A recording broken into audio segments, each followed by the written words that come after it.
Batay po dun sa Joint Circular number 2015-01, ang isa po sa mga requirement po para sa liquidation po ng Confi Fund ay yung tinatawag po nating accomplishment report. Tama po ba? Yes, Mr. Chair. Okay.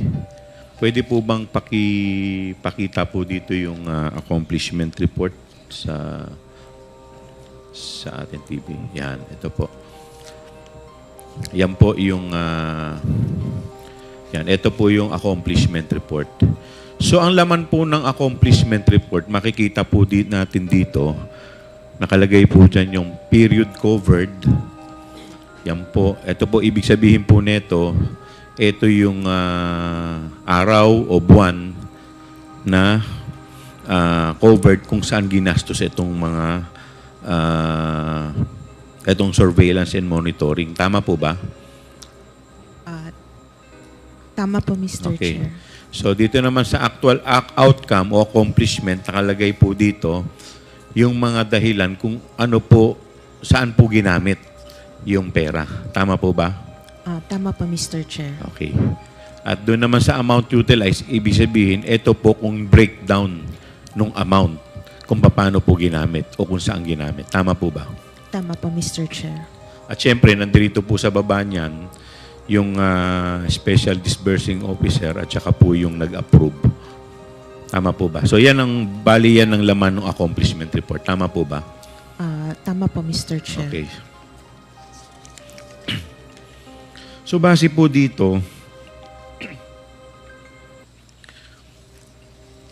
dito po makikita po natin yung sa letter C, rental of other incidental expenses relative to the maintenance of safe houses. Dito po sa rental ng safe houses ng OBP, hindi po ito nagre-refer sa long-term lease. Tama ba? Hindi po, sir. We have no way of knowing. Tama po yes ba? po. Okay. Basta't ang itong list na to naka-pertain lang doon sa period covered, which is yung December 21 to December 31. Tama po ba? Yes, Mr. Chair. So, ibig sabihin, ito nakalagay po dyan na 16 million, ito lang po yung covered niya. Yung December 21 up to December 31. Yes, Mr. Chair. Okay. Yun yung time po na... Yun yung time implement- na ginastos implement. itong 16 million. Yes, Mr. Okay po? Chair. Yes, Mr. Okay. Chair.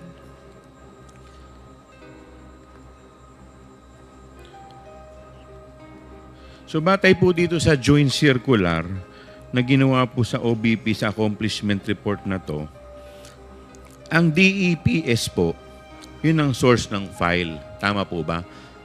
Ang DEP, ang ibig sabihin po ng DEP, document evidencing payment. Tama po ba? Yes, Mr. Okay, Chair. so ang document evidencing payment is the acknowledgement receipt. Yes, Mr. Chair. So wala na pong iba. So wala po dyan yung contract of lease. Wala po, Mr. Wala Chair. po. So talagang pinaka-ebidensya lang niya na tinatawag natin is yung acknowledgement receipt na yung tao o kumpanya nakatanggap ng ganitong amount base po sa bayad. Tama po ba? Yes, Mr. Chair. Tama Okay, po. tama. So sa madaling salita, dito po sa 125 million na rent na confidential fund, lahat po yan, ang pinaka-ebidensya lang niya is acknowledgement receipt. Regardless, kay food, kay rentals, kay reward, lahat po yan pare-parehas lang yung ebidensya. Yes, Mr. Which is Chair. acknowledgement receipt. Tama po ba? Tama po, Mr. Chair. Okay, walang OR, wala lahat. Wala po, Mr. Okay. Chair. Now, punta po tayo dito sa rental ng houses. Ano pong specific mandate o programa ng OBP kung saan kinakailangan po ng OBP ang mga safe houses? Mr. Chair, May alam po ba kayo? ang nakalagay lang po dito sa accomplishment nila is yung program nila which is safe implementation of OVP initiatives and confidence building. Okay. So, ito, wala, without giving names, meron po ba kayong idea o alam kung sino po ang mga nilagay nila dito sa safe houses na to? Sino yung mga pinatira nila? No, Mr. Chair. Since it's a safe house, So, hindi talaga hindi po dinidivulge? pwede, yes, Okay. Mr. Chair. Okay. Pupunta po tayo dito sa isang acknowledgement receipt worth 1 million pesos. Napansin ko po dito, wala po dito sa acknowledgement receipt na kahit na anong detalye ng safe house. Hindi po nakalagay kung saan, wala pong lease contract, wala pong kahit na anong detalye except yung name lang po ng owner. Tama po ba? Tama po, Mr. Chair. Okay. At dun sa kung mapapansin din po ninyo whether 1,500,000, 750,000, ang template po nila ay pare-parehas. Yes, Mr. Chair. Okay.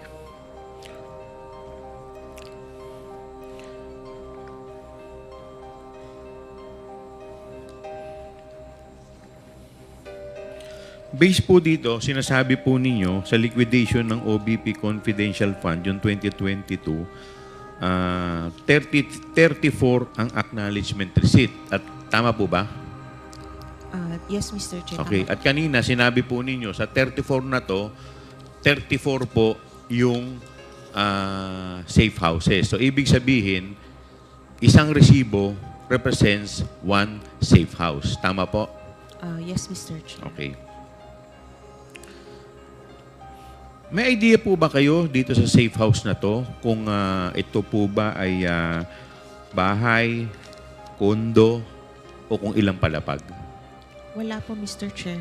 Wala pong information. Wala po kayong Kung idea. ano lang So, yung- ibig sabihin, wala kayong alam na detalye. No details, Mr. Chair. Okay. So, lumalabas din po dito, in 11 days, ang nagastos po nila sa safe houses is 16 million. Yes, Mr. Chair. Ayan po. Okay.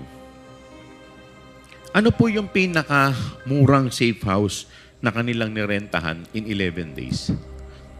Yung pinakamura po. Magkano po yun? Mr. Chair, it's 250,000 po. Ang pinakamurang safe house na kanilang nirenta in 11 days is 250,000. 250,000, Mr. Chair. Okay. At ano naman, magkakano naman po yung pinakamalaki?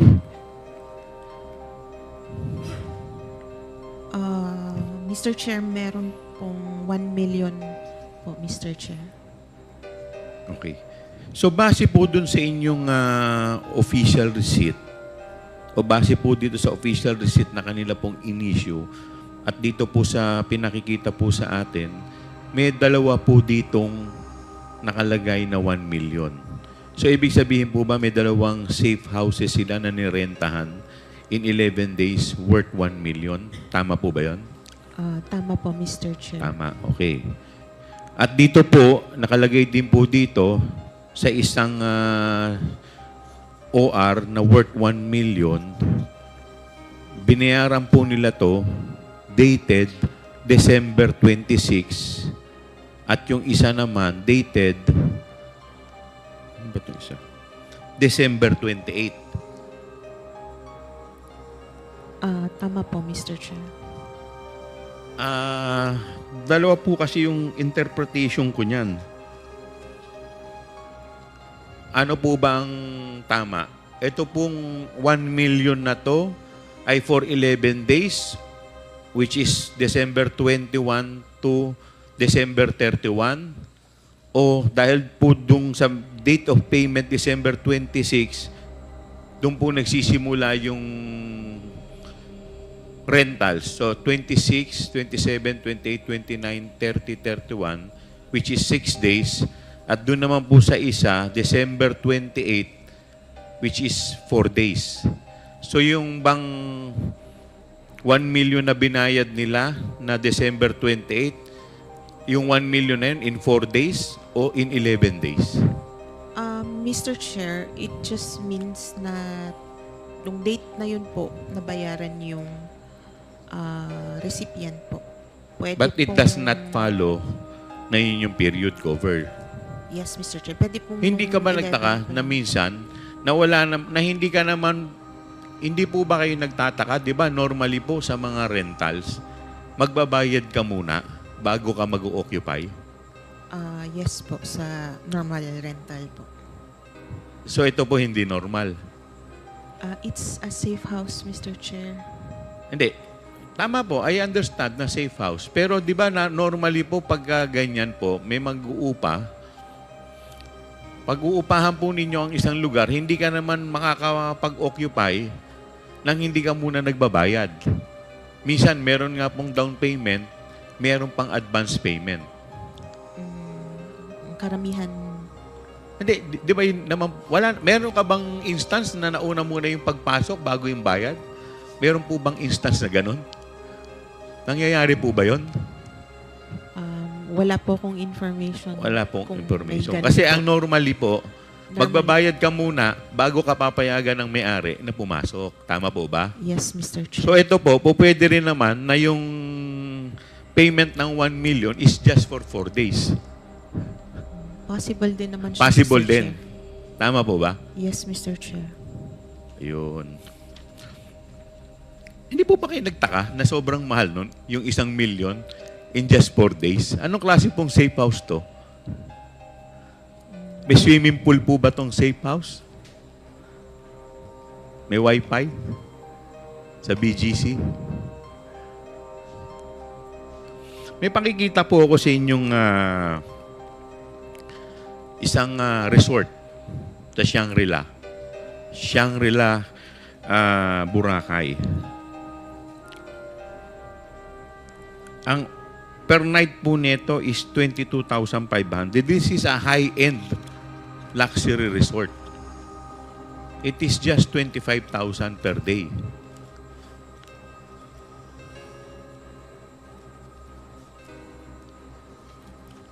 As compared po natin dito sa 1 million, bari magkano po lumalabas yung 1 million per day in 11 days? Magkano po ba yon sa 11 days, yung 1 million?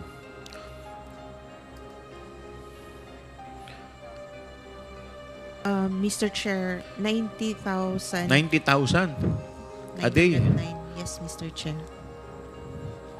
As compared po dun sa luxury resort.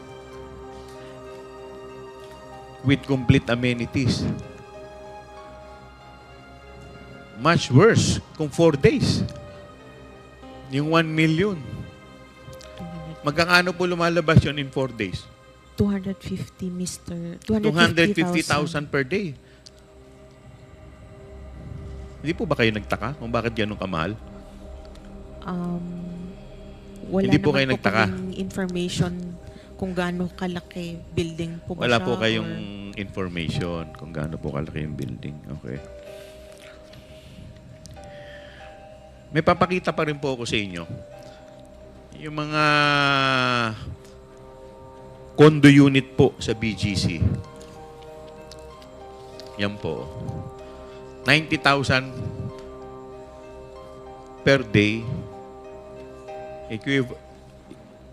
90,000 per month sa BGC Taguig po. Hindi po yan 90,000 per day. That is 90,000 per month ang rental po dyan sa BGC. Ganyan po ba ang itsura nung rest house na narenta? Wala Yun- pong information. Wala po kaming information on the anong wala. klase pong safe house.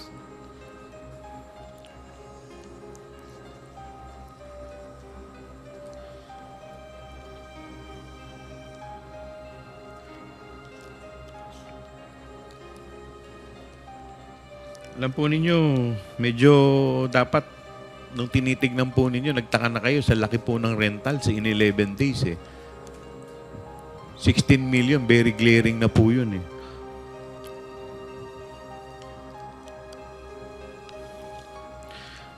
Nung December 28, 2022, ang binayaran po nila sa rentals is worth 2.850 million. Tama po ba?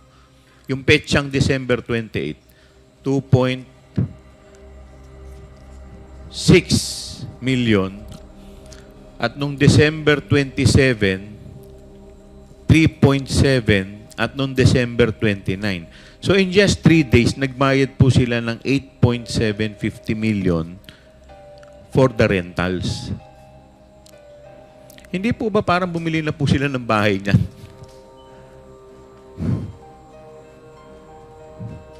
Pwede. Tama Mr. po Chair, ba? hindi po allowed ang purchase ng Ayun, safe house. hindi allowed yung purchase. Since kailangan pong... Yes. Hindi rin secret. allowed yung construction. Tama ba? Yes, Mr. Chair. Okay. But that amount is equivalent to one house. 8 point something million. 8.7 million. Tama po ba?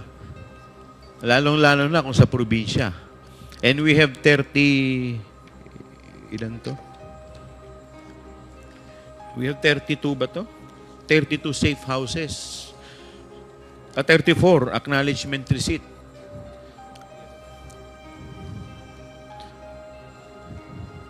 Total amount of 16 million in 11 days. Yes, Mr. Chair. Hindi po ba kayo nagtaka doon? Sa amount? Since safe house naman po siya, Mr. Chair. And Kasi allowed. Hindi naman po rin namin alam kung ilan ang sine-safe house, ilang... Ate, kanina sinabi po ninyo, one receipt is equivalent to one safe One house. safe house. Tama po ba? Tama po. Pero kung ilan yung taong ilalagay doon, or kung sino mga yon, wala po kami. Ayan, pupunta po tayo information. dyan sa taong binabanggit po ninyo.